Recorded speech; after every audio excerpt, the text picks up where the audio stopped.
Bienvenidos queridos estudiantes a una nueva semana y a una nueva video lección. En esta semana vamos a continuar trabajando en el análisis de los rasgos diferenciales entre el inglés y el español.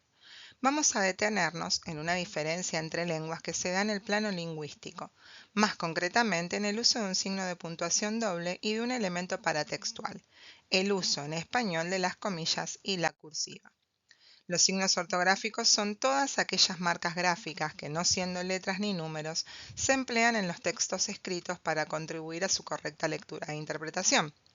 Los signos ortográficos se clasifican en tres grupos de acuerdo con sus principales funciones: los signos diacríticos, los signos de puntuación, los signos auxiliares.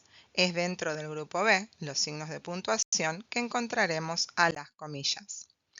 Las comillas son un signo auxiliar de la puntuación cuyos usos dependen de su forma. Las aplicaciones de este signo resultan a veces bastante confusos.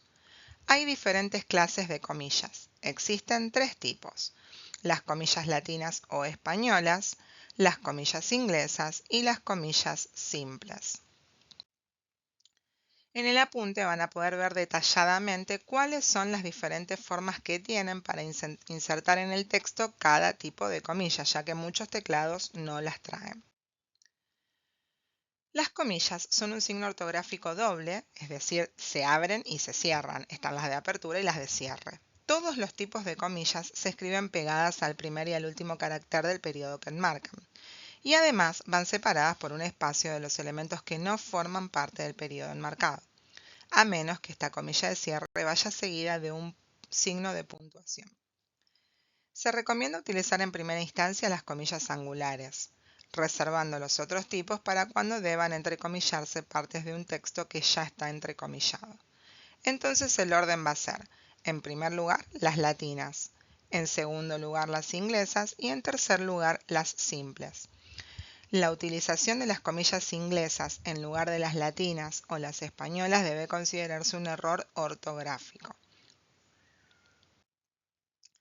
El uso de las comillas. Las comillas, dice la ortografía, son un signo delimitador. Introducen y delimitan un segundo discurso, que se inserta en el discurso principal con algún fin. En su uso prototípico, las comillas sirven para enmarcar la reproducción de palabras que corresponden a alguien distinto del emisor. Según las clases de comillas que se trate, el uso varía. Se usan las comillas latinas en los siguientes casos: para encerrar citas directas, es decir, palabras, frases o textos tal como fueron escritos o pronunciados, siempre que no sean muy extensas, pues en este caso suelen componerse con texto de cuerpo o tamaño menor en párrafo aparte y a veces sangrado. Aquí se pueden llegar a omitir las comillas. Vamos a ver unos ejemplos. El hombre es un lobo para el hombre, entre comillas, coma, dijo el filósofo inglés Thomas Hobbes. Las citas indirectas, es decir, los resúmenes de lo escrito o dicho, no se destacan de ninguna manera, por lo que tampoco deben encerrarse entre comillas. Cuando se intercala un comentario del transcriptor de la cita, este debe enmarcarse entre rayas, sin necesidad de cerrar las comillas para volverlas a abrir. Por ejemplo, es imprescindible, señaló el ministro, que se refuercen los controles sanitarios de las fronteras. En las obras literarias, para encerrar los textos que expresan pensamientos en estilo directo, también usamos las comillas. Como por ejemplo, en el ejemplo 1 encontramos: este hombre está chiflado, pensó Violeta. Si el pensamiento está expresado en estilo indirecto, el texto se expone sin signos de puntuación. Violeta pensó que aquel hombre estaba chiflado. Las comillas sirven también para llamar la atención del lector sobre alguna peculiaridad de la voz o expresión entrecomillada que la distingue del resto de los componentes léxicos del enunciado. Las comillas se emplean frecuentemente para indicar que una palabra o expresión es impropia, vulgar o se utiliza irónicamente o con un sentido especial. Como por ejemplo, dice que el cumpleaños de su hija es en septiembre. U otro ejemplo, Fulgencio es un tipo muy simpático. Se utiliza irónicamente. Se encierran entonces entre comillas latinas, cuando se citan especialmente si aparecen junto con el título de la obra a la que pertenecen, ciertas expresiones denominativas, tales como los títulos de partes importantes de obras o publicaciones, como capítulos o partes de libros, los títulos de artículos en enciclopedias y diccionarios enciclopédicos, no los títulos de las entradas, que se escriben en cursiva, artículos, crónicas, reportajes o noticias de diarios y revistas y trabajos en otras publicaciones.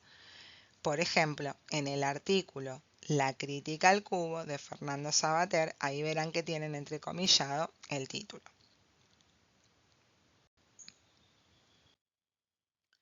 También se escriben entre comillas latinas los títulos de conferencias y discursos, como por ejemplo La inmigración como problema en el círculo ecuestre.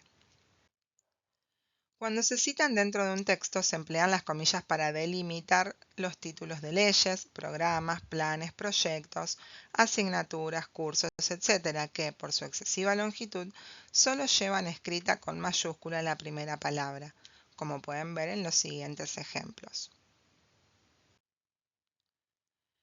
Aquí vemos la diferencia en el uso de las comillas. En el primer ejemplo, como en inglés, se utilizan las comillas inglesas y el punto se escribe dentro de las comillas. Administration puts it virtually inexhaustible. Está el punto y después las comillas en la cita. En cambio, en español, la norma dice que primero utilizamos las comillas angulares y que el punto corresponde colocarlo luego del cierre de las comillas, como lo describe la administración, virtualmente inagotable. Cerramos las comillas y después ponemos el punto. Y tienen varios ejemplos, como por ejemplo, the delay of months for identification, the presence in multiple urban areas before detection cases in many different geographically disparate places. El signo de la coma y después las comillas inglesas, she said. En cambio en español, el retraso de meses en la identificación, la presencia en múltiples zonas urbanas antes de la detección y los casos en muchos lugares diferentes y geográficamente dispersos. Cerramos las comillas de la cita, colocamos la coma y señaló. Las comillas simples o latinas se usan para encerrar palabras, sintagmas u oraciones que se utilizan como significado de otro. ¿Qué pasa cuando concurren otros signos, las comillas y otros signos? Cuando las comillas concurren con otros signos de puntuación, deben seguirse las siguientes pautas: coma, punto y dos puntos. En español estos signos se colocan siempre después de las comillas de cierre. ¿Qué pasa con los signos de exclamación e interrogación? Si estos signos corresponden al texto que está entrecomillado, se colocan adentro de las comillas. Para ir cerrando esta video lección, les quiero mencionar que la cursiva se usa para títulos de obras, palabras extranjeras, uso metalingüístico y nombres científicos. La negrita se utiliza en textos didácticos o digitales para destacar conceptos clave, preguntas y títulos de las diferentes secciones. Pero tengan en cuenta que el abuso puede distraer al lector. En inglés, la cursiva se usa con más libertad para dar énfasis, por ejemplo. En español hay que evitar transferencias innecesarias y adaptar según el contexto. Un error muy frecuente es el uso redundante de las comillas y la cursiva. La RAE nos dice, no es válido por redundante el uso de comillas y cursivas a la vez como elemento de resalte tipográfico. Entonces, en el ejemplo, le gritó, sal de ahí antes de que te caigas, es correcto. Abrimos entre comillas y escribimos en redonda. Pero en cambio es incorrecto decir, le gritó, sal de ahí antes de que te caigas, usando las comillas más la cursiva. Es una redundancia. Tengan en cuenta que traducir es leer con los ojos bien abiertos y que deben estar siempre atentos a todas estas cosas. Les deseo una excelente semana y nos vemos en una próxima video lección.